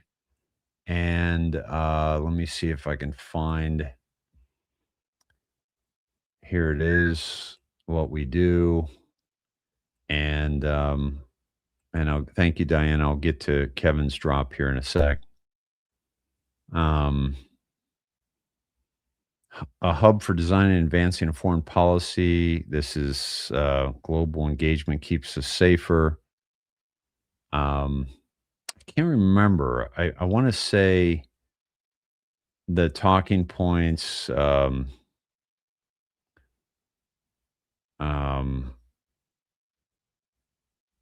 Okay. Trump expands the military's role in law enforcement. This summer, Donald Trump dramatically escalated his efforts to deploy National Guard in cities run by his political opponents by directing the Defense Department to take a larger role in domestic law enforcement. They're basically saying that he's doing it. It's not about protecting communities. Yeah, they know his intention, right? It's an act of political retribution, thinly veiled as public safety. Okay? Trump is weaponizing the military for his personal political gain. And this is, but what's interesting, okay, is what's no longer here is who we are. And we've been to this before and showed you who they were. And these are like the top of the Democrat, machine, the deep state. So that was Q letting us know, loop, right? Loop, like who's all in the loop in that whole thing. All right. I don't know the significance of this. Again, this was a military timestamp. But so far, folks, this dive was just legit, right? And by the way, Israel's coming out. Epstein, it's all coming out, and I guarantee you, he had to have a conversation with Trump. Like, what are you doing about Epstein stuff? We can't do. So let me get to Kevin's dive. Kev, he said to look up 451, and I want to do that. And I think it's based on one of President Trump's posts. Let me see if I can look on Truth, or no, you would have sent it to me in chat, right, brother? No, not in chat. Let me see if it's on my. Here it is. Yeah, I got you, bro. All right. So, okay. So a couple things. This is the post.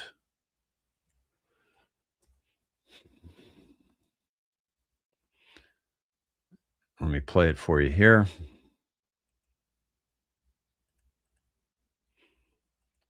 President Trump posting this at 10:55. Wait a minute. 9:55 p.m. Oh, okay. Wait a minute. I'm confused. It says 9:55. Oh, yeah. Okay. Yeah. Okay. I'm sorry, folks. I got confused because I'm Central Time and I was doing the math wrong on this, but this is a 10. No, I'm still off here. It was 9:55 p.m. Why is Truth? It took me to a Truth that gave me an Eastern. Maybe that's because it took me to Kevin's truth, and Kevin's on the East Coast. Okay, that makes sense. All right, let me see if I can figure this out here. This is it. Yeah, it's still telling me 9:55. Maybe I changed my thing. I don't know. So sorry for. Let me get back to this. Since when? So let me. Here we go. Wednesday, monetary policy has gotten easier. Why? Because the president went out and announced, Fannie and Freddie, I want you to go buy $200 billion worth of mortgage bonds. That's unprecedented. That's monetary policy getting easier. Okay, so let me. And I may need some explanation on this, Kev, but why are we at 451 on that drop? But 451 may be unrelated. Who is meeting in secret right now? We see you, we hear you, you evil, sick bastards are stupid. So I don't know what that's for, other than, they're meeting to try to figure out the Epstein files. The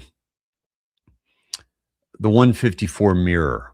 Okay, cool. All right. So, yeah. All right. Nice. Thank you. Thank you for that. It was a 154 mirror. I should have figured that out myself. So this is, so the things that are popping right now, folks, are obviously about the Epstein. They're obviously about the corruption. They're obviously about Savannah Guthrie, her mother. And we're digging deeper and deeper. There's some whoopsies that people are pointing out in the Epstein files, that it's like every time somebody of convenience or somebody they didn't like died, Epstein would say, I give you permission to kill him. He is apparently with Olga. He lied to you and he lied to me. And Epstein said, whoops, no one will lie to you and get away with it. From me, no one. Whoops is correct. So this is from, looks like Susan or Saban Harmon or something like that. From to Jeffrey, right? So he was using whoops a lot when it came to killing people. So that's popped up. There's a lot of conversations about jerky. There's, you just look up the Epstein stuff and you'll see Sultan's mother-in-law died today in Colombia. Whoops. Jeffrey to Eva Dubin. So was he involved in that? By the way, that this was another way that I saw this was, seeing the bottom of this. Could it be Sultan as well? Sultan Hammam. I'm seeing that very clearly. It's interesting. So, and I wanted to share this with you. In regards to the Epstein stuff, I haven't tried this, but I want you guys to try it and tell me if it works.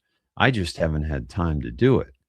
But, and I want to show you Deepak Chopra was asked some questions and was not very forthcoming. All right, where the hell did this guy go? Where the hell?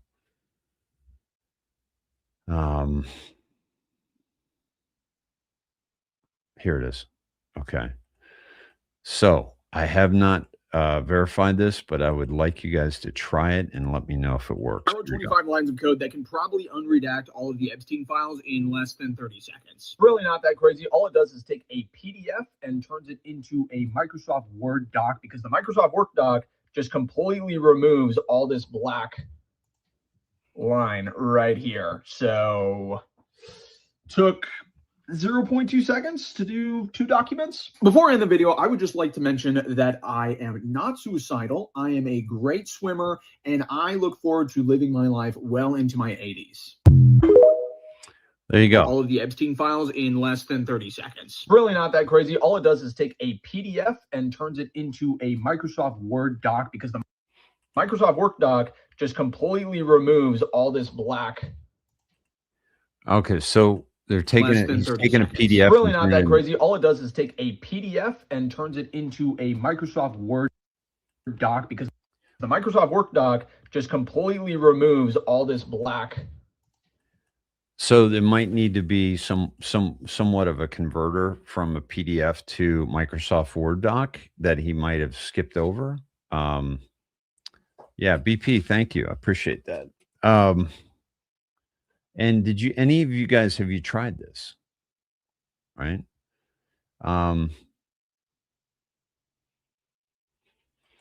Yeah, I think it might be DC. I covered this the other night about how he was connected to Bill Clinton and the Clintons in general, and I think this might be a part of it. Let's see. Yeah, Goody Two Shoes, please get back to me on that. My apologies if you haven't gotten your T-shirt yet. I think Stormy Patriot Joe tried this and it worked for him. So guys, maybe give it a shot, see what happens, and see how many files we can, unredact. That would be amazing.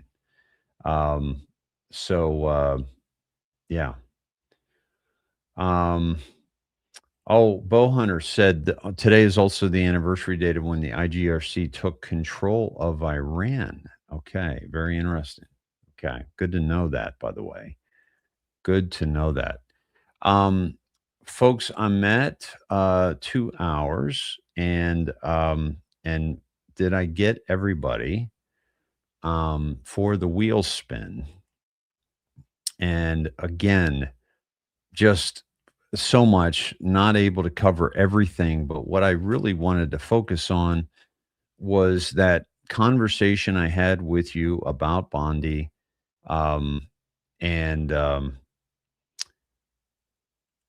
and the connection with Trump and Trump's connection with the, Q, and how Q told us about Epstein. Q would not have been dropping Epstein file after Epstein information for years if DJT was going to be implicated. It's actually the opposite. They're finding that they were trying to take him down, and that's what's so important about the way in which they were released, because now the people that are truly, doing horrendous things to children are going to be exposed by the very people that protected them for many, many years.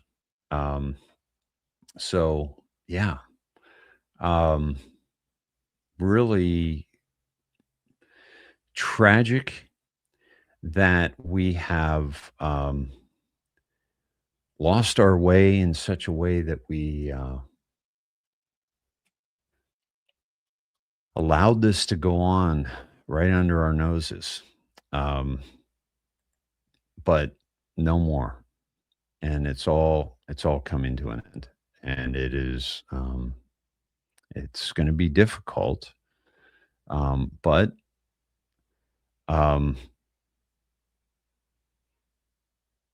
we got to get through it. I got to add Liberty Shines to the wheel.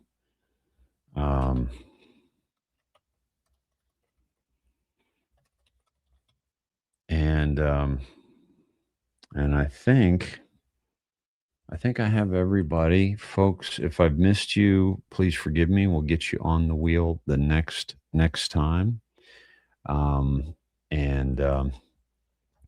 So we're spinning for the a free year to Snedheads. By the way, folks, if you haven't joined Snedheads, please get on over. This is Snedheads right here. It's free to join. It's $17 a month if you want to realize that nothing is free.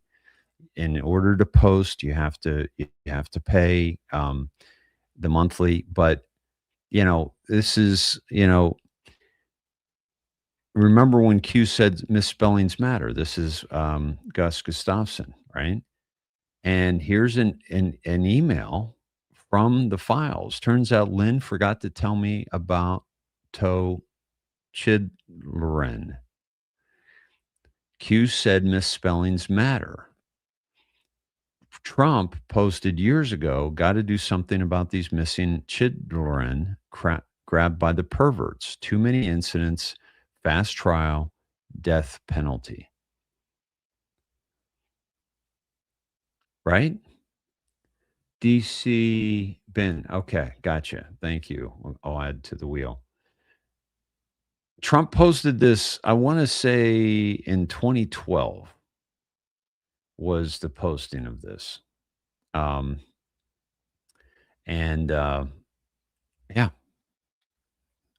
I'm so glad you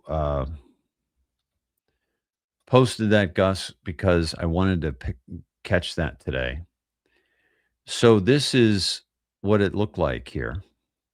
This was Thursday, September 6, 2012. Okay. The misspelling. A month later, we get Trump doing this and Q saying misspellings matter. Right?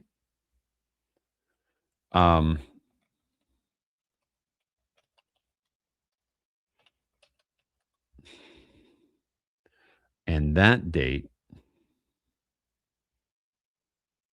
I'm looking for, I'm just looking for the significant time. This was obviously many years later because Q didn't post until 2017, but there was one in 2019, there was one in 2018, and there was one in another one in 2018. Where we go all misspellings matter, sentence formation matters, learn. So this is the kind of stuff, folks, you're going to get on Snedheads. It's got some great research tools. You'd love the drop-down menu over here. If you're on your phone, you got to click on that, and you'll see the drop-down menu. We've got a meme garden. We got old videos. We've got some great stuff here. So please get on over and check that out. That's snedheads.com.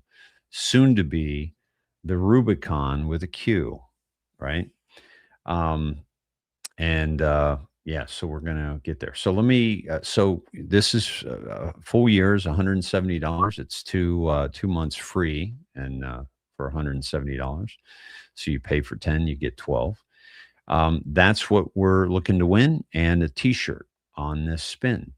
So here we go, my friends. Let us spin this. Oh, I have to add, hold on one sec. Okay, and make sure that I haven't missed anybody else.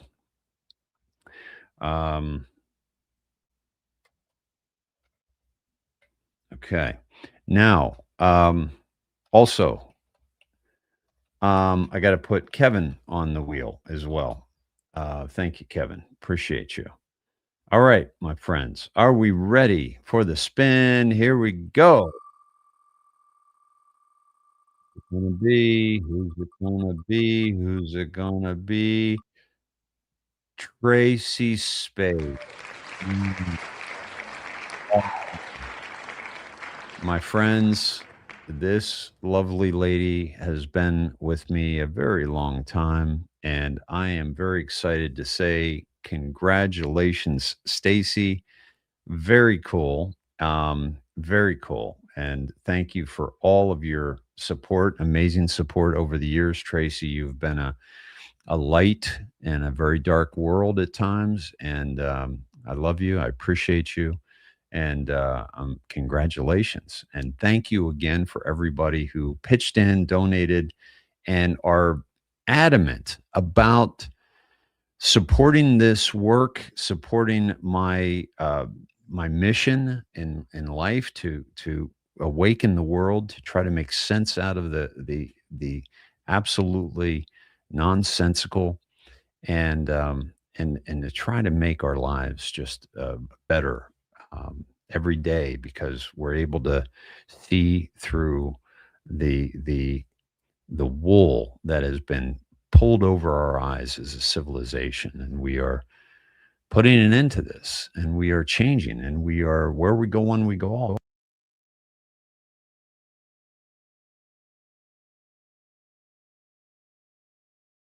My mic, I bumped my mic, so I lost my voice for a minute. So glad you're here, Tracy, and congratulations. Fantastic, fantastic. There's your reaction. There we go. Very cool, very cool. And everyone loves you. So glad. Yeah, very, very cool. Yeah, see you on Snedheads, Tracy. So you got to get over there. And I know I think you're on already. Forgive me if I'm tired, and I need to catch up. But this is awesome. And the more people we get over, you're on Snetheads, but your picture isn't up. And let's make it official, Stacy. What do you say? Come on, get on over there. And much love to you all, my friends. And I will not be on tomorrow. Bear with me here. I have a very special play that I have to go see of some sixth graders, and that is going to be quite enjoyable, quite wonderful. And but I should be back with you. I will be back with you Friday night. So I won't be on tomorrow. I'll be on Friday. I will not be on Saturday. Okay. So if you're looking, and I'll be on the same bat channel, same bat time. And I'll see you then. See you Friday night. Much love to everybody in the chat, in the room. Thank you for being here on X, on Rumble, on YouTube, D Live, Rumble. Did I say Rumble? Yeah. So much love, everybody. Have a good night, and be well, and stay strong, and stay at peace. Find your peace. Bye-bye.